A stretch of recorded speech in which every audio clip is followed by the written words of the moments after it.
Hi, thanks for stopping by another episode of the Greater New York MRA Hot Seat. I've got Phil Glowatz of Phil Glowatz and Associates here today. Hi, Phil. Thanks for stopping by. Good morning. Glad to be here. So, Phil, we're going to talk today about your experience with qualitative research leveraging online technologies. Maybe you can tell me a little bit about your company and take an opportunity to give yourself a little shameless plug. All right. Well, I am Phil Glowatz, the president and grand poobah of my eponymous company. I'm a qualitative moderator, and I'm also a copywriter. So I do a lot of qualitative work that involves concept writing and concept development in the context of innovation and product positioning projects. And you can find me at the web at glowatz.com, glowatz.com. Yeah, that's great. Yeah, Phil, you've got a rich history doing qualitative research, moderating, and a lot of experience, and over the years you've leveraged the online technology quite a bit. Now, the numbers show that about 5% of the qualitative research is being done using online technology these days, and that number is quite a shift from just the recent past couple of years. Why do you think that technology has taken off like it has, and why do you see it growing, and where do you see that going? Well, if I had to, and I have to, make an educated guess, I'd say it's growing because of the economy. With cutbacks in budgets, people don't want to travel, can't afford to travel, and online qualitative is a terrific alternative. So where do I see it going? I don't know. There is still a lot of resistance on clients to doing qualitative online. So I don't know how fast it'll grow. If the economy comes back in a couple of years, your guess is as good as mine. So. Well, let's talk a little bit about some of the studies that are really successful in this type of environment. Where do you see the best application, or is there a fixed application, or do you see it as a broad tool to be able to solve a lot of problems? Well, it's a broad tool. There are some key negatives, okay? Or really one key negative is you can't see the respondents. You can't observe body language. So it's not the best methodology for something like sensory work, food tasting, where I want to see, when somebody tastes something, I want to see their face. If they make a bad face, I know right away without asking them any questions, they didn't like it. So it's not for that. Let me just say maybe you're going to get to this, but there are really two main online qualitative applications, and there are big differences between the two: online focus groups and online bulletin boards. So when you talk about best applications, really you have to understand the difference between those two methodologies. So online focus group is essentially like an online focus. It's an online discussion in a chat room environment. It takes place over about 90 minutes. It's in real time. One of the negatives there is that you're held hostage to the slowest typist in the group. I ask a question, and I have 8 respondents in the room. I wait for 8 answers. And usually 6 of them will pop on real fast, and then there's a 7th, and then you wait, and finally there's an 8th. Yeah. So in my view, online focus groups are a good tool, but only with a limited number, if you have only a limited number of issues to explore, because you simply don't have very much time to get into things. Online bulletin board, by contrast, does not take place in real time. Respondents log on and off at times of their convenience, and it usually takes place over several days' time, or, and we've done a number of these, several weeks or even months' time. You asked about applications. For both, you can do concept assessment, you can explore product concepts and features, you can assess attitudes towards brands and products. reactions to advertising, promotions, package designs, a lot of the stuff that you do in a traditional focus group. Yeah.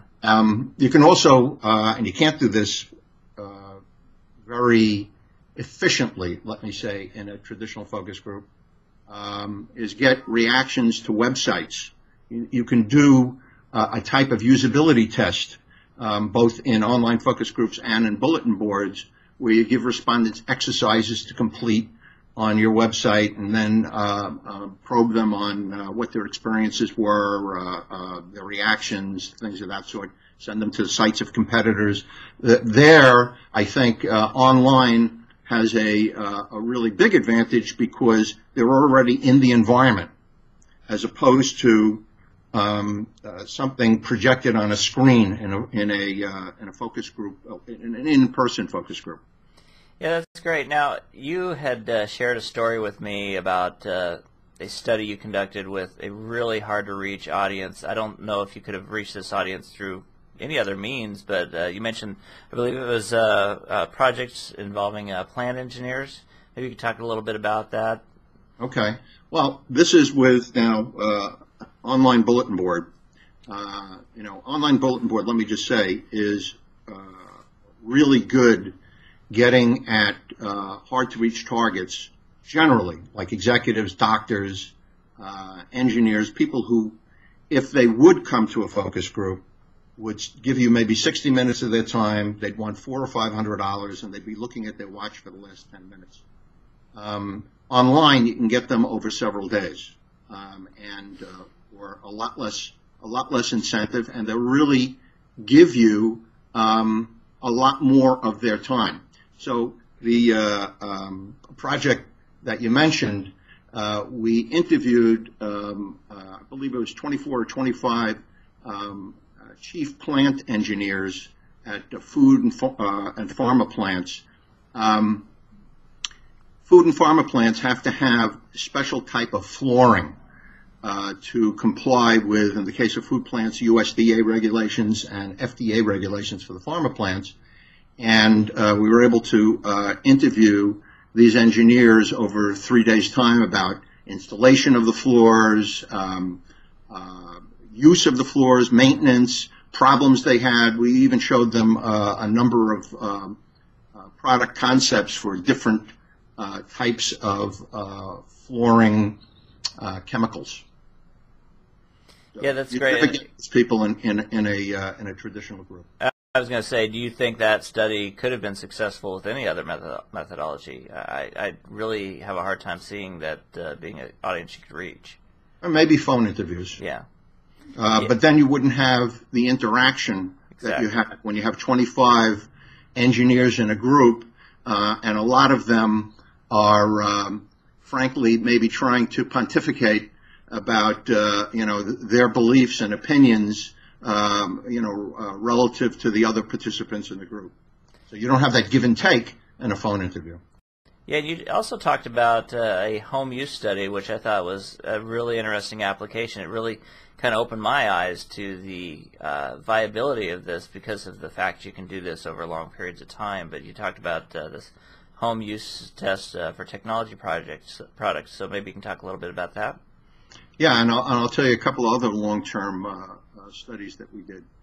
This was a new technology product, and what we did was we had 88 prototypes of this product, and as I mentioned, the reason there were 88 of them is because the client could only get 90, and I needed one, and he needed one, so therefore 88. That's how a lot of market research decisions get made sometimes.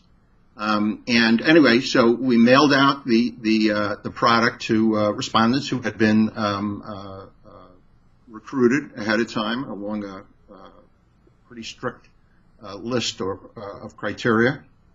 And then we sent it out by express mail, so everybody got it within the same 2-day window. And we had a 1-day online bulletin board to get their initial reactions. Actually, there's 4 bulletin boards. We had them split into 4 groups, and there were a couple of different segments that we were interviewing. And we wanted to get their initial reactions, how they felt taking the product out of the box, how they anticipated using it over the coming weeks, things like that. Then we did keep in contact with them by email, just to keep them engaged. And after a month, we did a 3-day bulletin board with them, where we got their reactions now after a month. We really drilled down on the different features of the product and got their best guess as to whether they would continue to use the product and how often, because we did let them keep it. We've done a number of other long-term studies, often with what I call intenders, people who, in response to some questions, say they intend to purchase a particular product, usually a considered purchase, something that's a big-ticket item, over the next, let's say, 2 months. So what we do with them is we have them log on maybe once a week to share where they've researched, where they've looked at the product, what they've learned, how their opinion has changed. We've done that with people who intended to buy SUVs, people who intended to switch from cable to satellite television, for people who were intending to buy a purebred puppy. I can tell you with the puppy, we started out with 45 respondents, and I think 2 months later, 6 of them had purchased puppies. And the rest, and this is actually with a lot of these long-term things, they get bogged down in the research and in the decision process, and they move on to something else because they have lives. So that's something I've certainly learned. Yeah, that's an interesting concept, right? Yeah. Yeah, you know, that's great, and I love hearing about the application because, you know, we often, been in research 20 years, and I often think in terms of the technology and the method and not necessarily the application. So I love hearing these stories because it kind of really brings to light some great uses of this, and I really appreciate you taking out time to share this with everyone. I'm going to ask you one kind of closing question here. What would you like to have people take away from this? If there's one thought you'd like to leave people with in terms of online qualitative? Well, online qualitative, I think it's one more tool. It's not the be-all or end-all for anything, as no methodology is, probably. So there are certain things that it's really good for, and I know there is resistance out there. So, maybe people should take a second look. Yeah. I know one of the barriers is that there are a lot of clients out there who are worried that the respondents aren't who they say they are, because you can't see them. So somebody who's 60 years old could say they're 30. Somebody who's a male can say he's a female. But, and that does happen. There's no way around it. That happens. That happens with a lot of methodologies. It happens with phone interviews. You don't know what the age is of the person. It happened just last month with us with in-person IDIs, where we had a fellow who claimed he was the CFO of a company. The company turned out to be non-existent. So these folks are out there everywhere. Anyway, it's a powerful tool, and I can just say, consider it rather than just rejecting it on a knee-jerk basis, because it does have plenty to offer. I think this has been great. I really appreciate you taking out time, and I want to say thanks to Phil Glowatz of Phil Glowatz and Associates, and also the Greater New York MRA for hosting the Hot Seat. Thanks again. You're most welcome.